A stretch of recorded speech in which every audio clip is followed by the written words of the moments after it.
Hi, seniors. It's Dr. Miola Shanahan, and I am going to do an audio recording of Chapter 2 of Malcolm X, By Any Means Necessary. I will do this recording in several links, so make sure that you listen to the complete recordings of Chapter 2 to get the full experience. We are starting on page 21, Chapter 2, The Sun. When Malcolm's father was killed in 1931, the country was in the middle of a depression. Every morning in the cities, there were long lines of men and women looking for jobs, and sometimes just a meal to get them through the day. Nighttime found many of these same people sleeping under bridges and in old shacks on the edges of towns. Whites and blacks alike suffered as factories closed and steady unemployment was hard to find. For the little family, it was a time of near desperation. With the death of his father, Malcolm felt insecure. The very idea that someone so close to him, someone he had considered so large and invincible, could suddenly be dead was a shock. Malcolm hadn't had the chance to see his father before he died. Earl Little had not been there to reassure him the way he always had in the past. Nights were suddenly filled with the possibilities of terror and of sudden death. The 6-year-old was afraid to go to sleep in the dark. There had been another change in Malcolm's life. He had recently started school. Nearly all the children who went to Pleasant Grove Elementary were white. Malcolm didn't mind that as long as they were nice, and most of them were. He knew that he couldn't stay home with his mother anymore. Most of the time, she was out working or looking for work. Most Black women in and around the Lansing and East Lansing areas did days' work. They cleaned people's homes and were paid for the day's work. Local help wanted ads offered white women $5 a week for 6 or 7 days housekeeping. Black women made less. An 8 to 10-hour workday would often bring Louise Little only 50 cents. While Louise worked, Hilda took care of her younger children. There was no money for clothing. Malcolm had to wear what was handed down by his older brothers, and he was often teased about his poor clothing. Some of the white children in the school were also poor, but few as poor as the Littles. Louise Little was an intelligent, well-educated woman who, had she been white, could have done better. She was a proud woman, too. It was painful for her not to be able to take better care of her family. When she couldn't find work or lost a job that she so desperately needed, Malcolm would see her crying. He would watch her try to hide her tears from her children. Sometimes the family had barely enough to eat and would have to make soup out of the wild dandelion greens they would gather. Malcolm would sometimes take the leftover greens to school the next day to eat for his lunch. Sometimes they only had cornmeal to eat, and their mother could make bread and soak it in whatever broth she could make. There were times when Malcolm went to school without eating anything. Being very hungry gives you a sense of dizziness, as if you're going to pass out at any moment. And sometimes Malcolm would sit in class and hope that he wouldn't fall. When he was 9 or so, Malcolm and his brother Filbert would go out rabbit hunting. When they killed a rabbit, they would sell it to one of their white neighbors. Years later, Malcolm would understand that the neighbors would buy the rabbits just to help the little family. Malcolm's family did not eat pork or rabbit meat, since both animals were considered unclean by many Black families. Malcolm's mother had to apply for help for the family, and they began to receive a small welfare check. Louise could not feed the children by herself. but for a long while she had resisted asking for help. When social workers visited the Little home, they were surprised. Louise Little did not speak or act like the other Blacks in the area did. She spoke as an educated person, her early training in Grenada giving her an already precise English, a slightly British accent. She instructed her children that they were to be polite, but they did not have to either beg for assistance or feel that they had to be particularly grateful to the social worker. The few clothing and food supplies that Louise Little accepted, she considered a loan, one that would have to be repaid. Louise did not like the way the people from the welfare office walked around her house, treating her family as if their feelings didn't matter. Malcolm began to notice how much the people from the welfare office bothered his mother, and he began to resent them as well.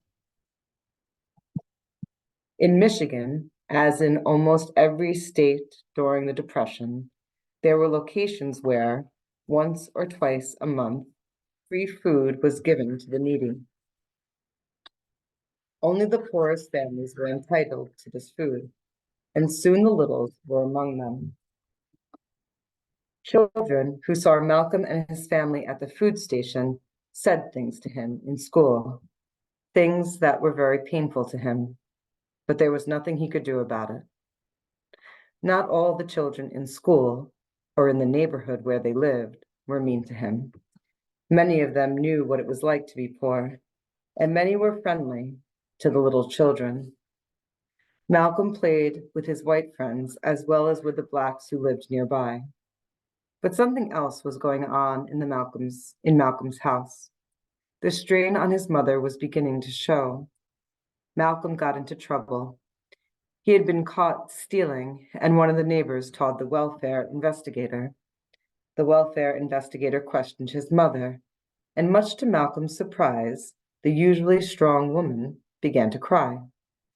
She said she could raise her own children, that she didn't need their help. She seemed more upset than Malcolm had ever seen her before. Malcolm had done something wrong. He had stolen, and he was ready to take whatever punishment was given to him, but he wasn't ready for his mother's odd behavior. Louise Little began to sit for long periods of time without speaking. She acted as if she had suddenly forgotten to do the things that she had always done around the house. She began to talk to nobody in particular, ignoring the questions of the children. Sometimes she would cry softly to herself for no apparent reason. Malcolm didn't like seeing his mother like that. He wanted to keep people away from her, to make the investigator stop asking her questions or asking him and his brothers and sisters questions about her. The children tried to take over the running of the house to protect their mother, but things were getting difficult.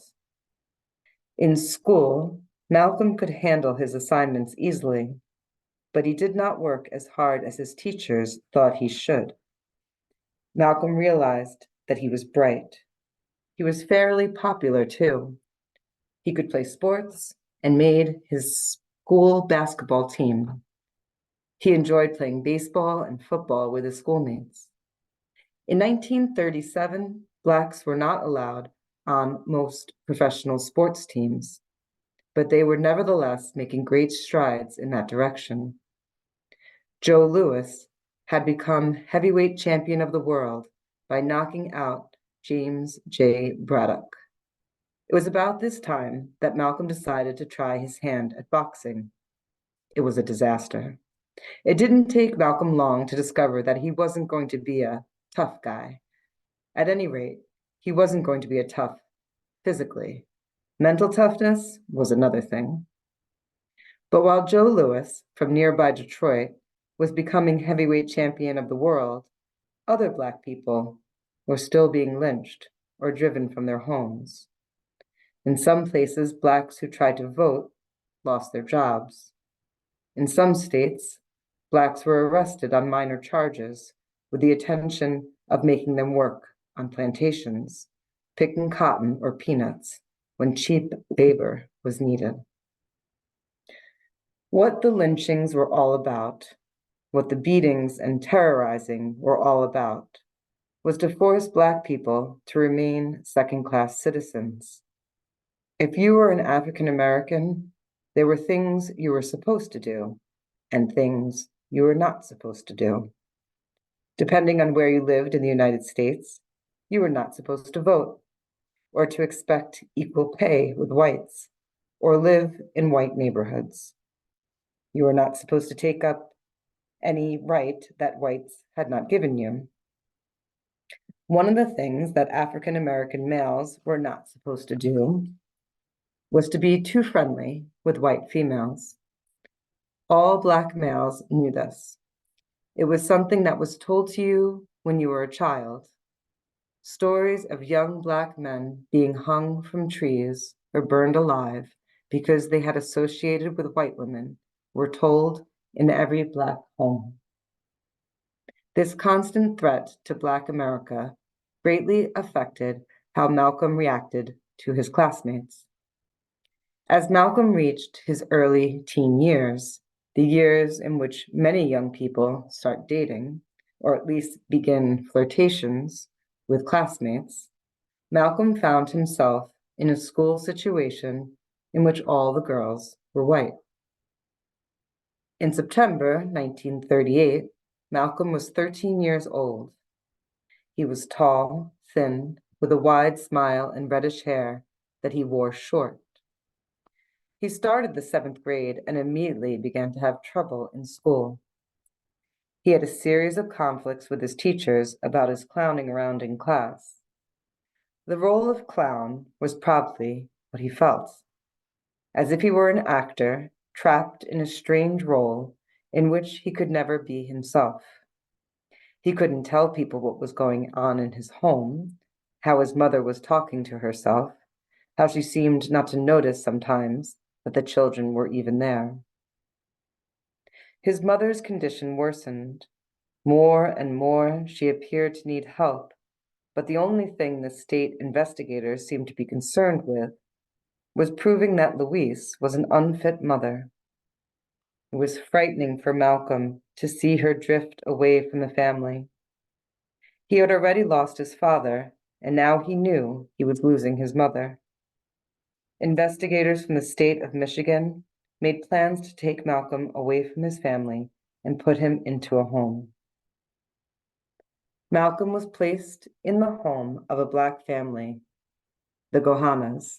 While living with the Gohanas, he had enough to eat, but he was saddened by the fact that he had been separated from his own family. Malcolm was transferred from the Pleasant Grove School to West Junior High School. Social workers continued to go to the little house and to question the other children closely about their mother's behavior. Was she a good mother? How did she spend her time? Malcolm felt that the social workers were tearing apart the family unity. Louise Little had been through an extremely difficult time. She had had a good education, which she could not use because she was Black. She had a philosophy of self-determination, which she could not exercise. She had a pride in her race and her family, and that pride was being threatened as well. In January 1939, she was declared legally insane and committed to a mental institution in Kalamazoo, Michigan. State social workers decided to place the younger children in foster homes, an event that would always be a source of bitterness for Malcolm. Wilfred and Hilda were allowed to live in the house that the Littles had called home for so many years. By the age of 13, Malcolm had seen his house burn down. He had been exposed to the violent death of his father, had known extreme hunger, had seen the slow breakdown of his mother, and had also seen brothers and sisters placed in homes. He began to have troubles at West Junior High. On one occasion, he put a thumbtack on a teacher's chair. He wasn't surprised when he was expelled from the school. He thought he would simply not go to school anymore, but found instead that he was being made a ward of the state and being sent to reform school. He was transferred to a county juvenile home in Mason, Michigan, some 12 miles from Lansing. The Swirlanes, a family hired to run the group home in Mason, were friendly to Malcolm. They saw nothing wrong, however, in referring to Malcolm and other Blacks as the N-word. Malcolm got along well with the Swirlanes. He tried hard to please them, and they seemed to like him. He was supposed to be transferred to the reform school, but instead he was enrolled in the junior high school at Mason. He was the only Black student in the 8th grade, but ranked as the best student in most subjects. In second semester, he was elected class president. Sometimes he was hassled in school by white boys who were tougher than he was. While Malcolm was still upset about the breakup of his family and his mother being placed in an institution, he was trying as hard as he could to get along with the students in Mason. Malcolm states in his autobiography that during this time, he tried to be as white as possible. Again, he was caught in a conflict. By acting in a white way, he was doing well, but he wasn't white, and he couldn't act as if he were. Because he was still being called the N-word by kids who didn't like him, and he knew that there were things he could and couldn't do because he was Black. During this time, he became quieter, staying more to himself than he had earlier on. Malcolm was facing what all teenagers face, that moment in time when he had to look beyond what was happening from day to day and decide what he wanted to do in the future. He understood that he was bright. His grades at Mason proved as much. He knew how he ranked when he compared himself to some of his classmates. He heard their plans for high school, college, and beyond. Some wanted to be doctors, others thought about opening stores or going into law enforcement. Malcolm played basketball for the school team. When he played at other schools, some of the kids in the stands would call him racial names. The schools sometimes held dances after the basketball games. Malcolm would go to the dances, but knew he wasn't supposed to dance with the white girls that attended them, and there were rarely any Black girls. It was during this period of Malcolm's life that he met Ella, his half-sister. Earl Little had been married previously and had had 3 children. One daughter was grown now and lived in Boston. She invited Malcolm to Boston, and he took the trip by Greyhound bus to see her. He wore his best suit and carried some spare underwear and shirts in a cardboard suitcase. Malcolm had never been to a big city before, and he was fascinated by the pace, the music, and the fast life of Boston. When he returned to Mason, he was full of stories about his trip and full of wonder about what it was like to live in a place like Boston. Malcolm continued to do well at Mason Junior High. He was, in fact, doing what he was supposed to do to be part of American society. He was studying and working hard to succeed by doing the right thing. One day at school, one of Malcolm's teachers asked him what he wanted to do with his life. The teacher was one of Malcolm's favorites. He had always done well in his classes and thought the teacher liked him. Malcolm hadn't thought much about what he wanted to be when he finished school, but he told the teacher that he wanted to be a lawyer. He had expected the teacher to be pleased with his choice, since he had always encouraged his pupils, trying to get them to push themselves, to explore their limits. But instead of being pleased with Malcolm's choice of profession, the teacher seemed upset. He reassured Malcolm that he liked him, but told him he had to be realistic. We all here like you, you know that, but you got to be realistic about being Black. A lawyer, that's no realistic goal for the N-word. You need to think about something you can be. You're good with your hands. Why don't you plan in carpentry? The autobiography of Malcolm X. This encounter with his teacher was a turning point in Malcolm's life. It was not a shock that the teacher would discourage him from being a lawyer. Malcolm knew that he was Black and that Blacks were not supposed to succeed. He also knew that few Blacks in Michigan went on to high school. There were few law schools in the country that even accepted Black students. But Malcolm, like so many young Black men, had thought that doing the right thing, being smart, getting good grades, would work for him, even though he was Black. The teacher probably thought he was doing Malcolm a favor by preparing him for what life was going to offer him as a Black person. Malcolm's classmates tried to cheer him up, but it wasn't helpful. On that day, Malcolm, in many ways, simply gave up on the American dream. Again, Malcolm began to withdraw.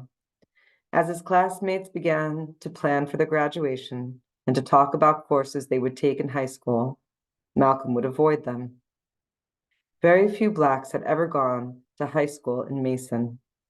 They weren't expected to go beyond the 8th grade, and why should they, when they wouldn't be hired for more jobs that required more education? Malcolm was still corresponding with Ella.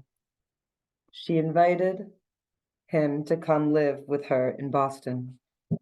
To Malcolm, the city of Boston was a completely different world, where Mason, Lansing, and East Lansing had been considerably smaller in population than Boston. They were light years behind in sophistication.